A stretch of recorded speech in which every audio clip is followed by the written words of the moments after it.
Halo DC Mania, jumpa lagi di DC Channel. Channel yang ngebahas kisah-kisah seputar TNI dan Polri.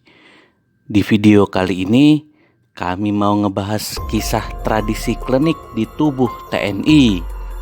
Tradisi klinik juga terjadi di lingkungan TNI. Hal ini pernah dialami Letnan Jenderal Purnawirawan Yohanes Suryo Prabowo. Suryo Prabowo adalah seorang perwira Zeni Tempur Angkatan Darat. Ia merupakan perwira lulusan terbaik Akmil tahun 1976. Suryo Prabowo mengawali karirnya di Batalion Zeni Tempur Kodam Bukit Barisan. Sebagai perwira Zeni Tempur, Suryo Prabowo pernah terjun ke medan perang di Timur Timur dan Aceh. Tidak hanya jabatan tempur, Suryo Prabowo juga pernah menjabat di Kesatuan Teritorial.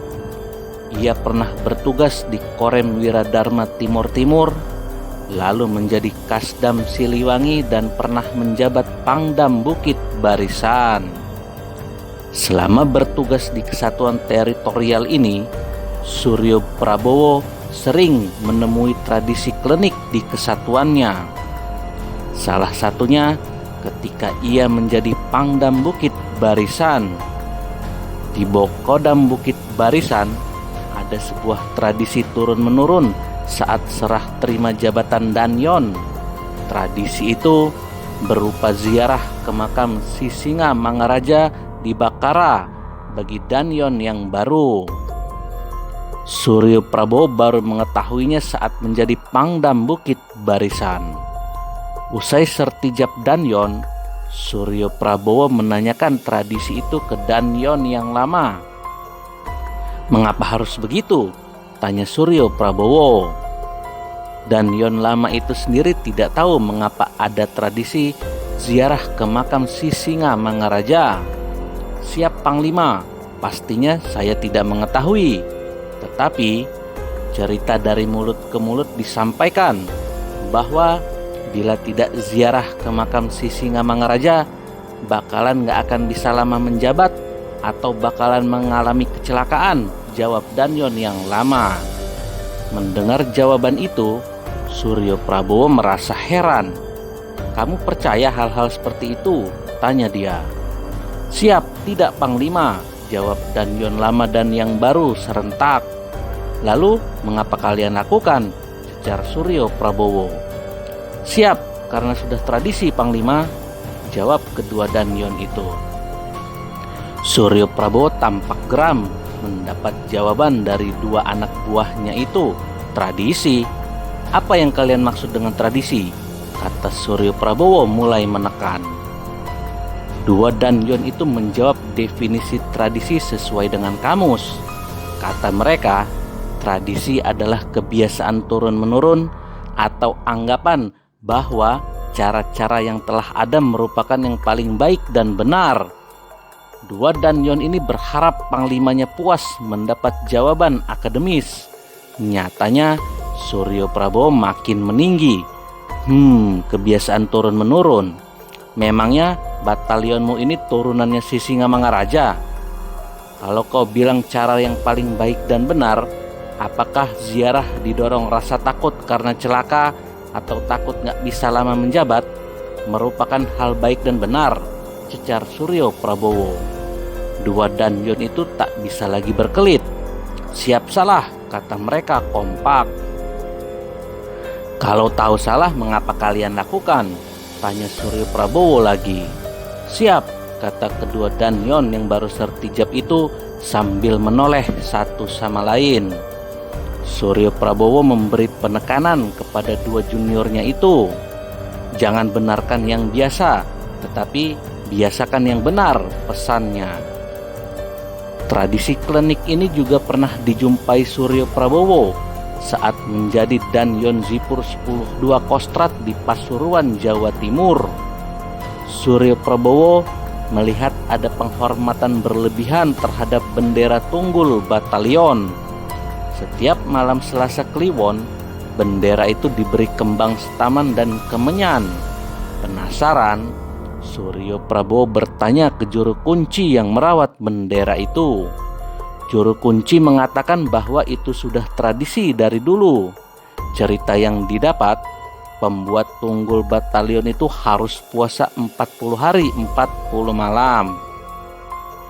Hal lain yang dialami Suryo Prabowo selama di Pasuruan adalah mengenai kantor yang ia tempati. Markas yang ditempati Suryo Prabowo adalah bekas instalasi militer Belanda.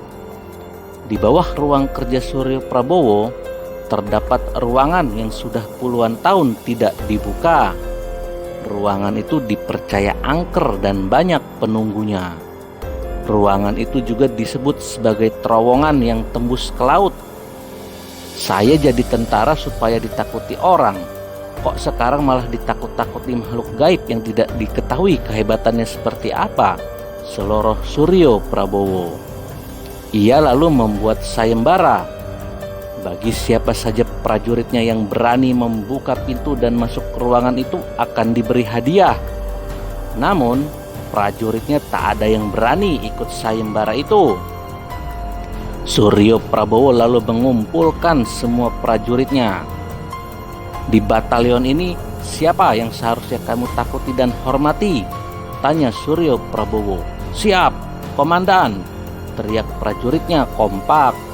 Lalu, mengapa kalian takut memasuki ruangan bawah tanah itu? Tanya Suryo Prabowo. Kalau kalian takut dengan penunggu ruang bawah tanah itu, berarti ada makhluk lain yang kalian takuti selain komandan batalion. Kalau begitu, kalian sama saja menduakan Danyon, kata Suryo Prabowo. Siap, tidak, teriak para prajurit. Kalau Tuhan itu maha kasih dan maha penyayang, sehingga kalau kalian duakan, Tuhan baik-baik saja. Kalau saya Danyonmu ini diduakan, kalian kubikin menderita, ancam Suryo Prabowo. Sontak saja, para prajurit mengacungkan tangan, tanda ingin masuk ke ruangan bawah tanah itu. Akhirnya diutuslah 2 prajurit masuk ke ruangan tersebut. Selain membawa senter, Suryo Prabowo meminta 2 prajurit itu menghidupkan lilin sebagai penerangan. Jika cahaya lilin padam, Suryo Prabowo meminta 2 prajuritnya itu segera keluar ruangan supaya tidak mati. Para prajurit mengira Suryo Prabowo memiliki kemampuan supranatural. Padahal lilin sebagai pertanda ada tidaknya oksigen di ruangan bawah tanah itu. Jika tidak ada oksigen, maka cahaya lilin pasti padam. Alhasil setelah dimasuki, ruangan itu hanyalah ruangan biasa serupa basement. Tak ada terowongan tembus ke laut maupun makhluk penunggu. Ruangan itu disulap menjadi gudang penyimpanan peralatan militer. Saat tugas di Kodam Siliwangi, Suryo Prabowo juga pernah melihat adanya tradisi klenik. Ketika itu sedang ada acara tradisi penerimaan prajurit baru di Kodam Siliwangi. Selesai acara, Suryo Prabowo memanggil pengurus Pataka. Pak, sekarang juga pataka kita ini supaya dilaundry karena sudah bau dan banyak debunya. Pada saat acara cium pataka tadi, saya menderita banget karena menahan bau dan berupaya agar tidak bersin, kata Suryo Prabowo. Siap, izin menjelaskan Jenderal. Pataka kita hanya boleh dicuci sekali setahun ketika menjelang upacara HUT Kodam, jawab pengurus Pataka. Sontak Suryo Prabowo kaget mendengar jawaban itu. Hah? Dicuci setahun sekali? Emang kenapa? Tahu nggak berapa juta kuman dan bakteri yang nempel di pataka ini kalau dicuci setahun sekali? Pataka ini bisa jadi sumber penyakit bila setiap prajurit baru harus mencium pataka yang kotor seperti ini, kata Suryo Prabowo. Siap, tradisinya memang begitu, Jenderal. Pengurus Pataka memberi pembelaan. Pataka ini mewakili siapa yang menggunakan nama Siliwangi, baik yang masih hidup maupun yang telah meninggal dunia, Jenderal, jawab pengurus Pataka sigap. Ya. Lebih tinggi mana derajatnya? Bendera merah putih dengan Pataka Kodam kita, ujar Suryo Prabowo. Siap, lebih tinggi bendera merah putih, Jenderal, jawab pengurus Pataka. Mengapa?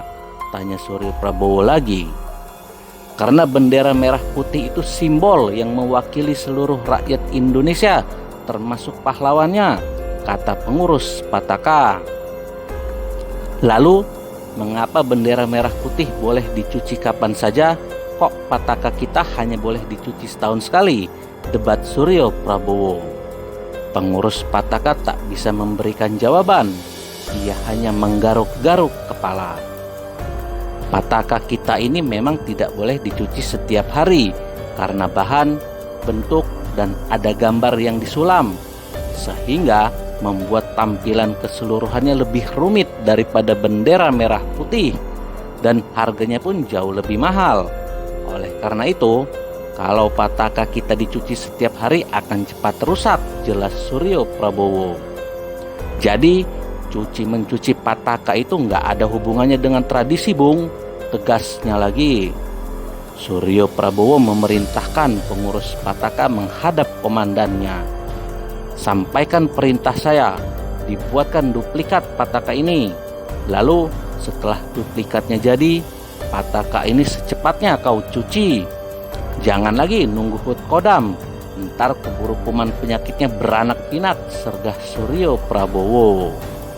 Bagi Suryo Prabowo, tradisi kesatuan bertujuan untuk membuat prajuritnya bangga kepada rekan dan kesatuannya, bukan untuk menakut-nakuti prajuritnya. Karena itu, Suryo Prabowo beranggapan tradisi kesatuan harus terbebas dari hal-hal berbau mistis, klinik, dan tahayul.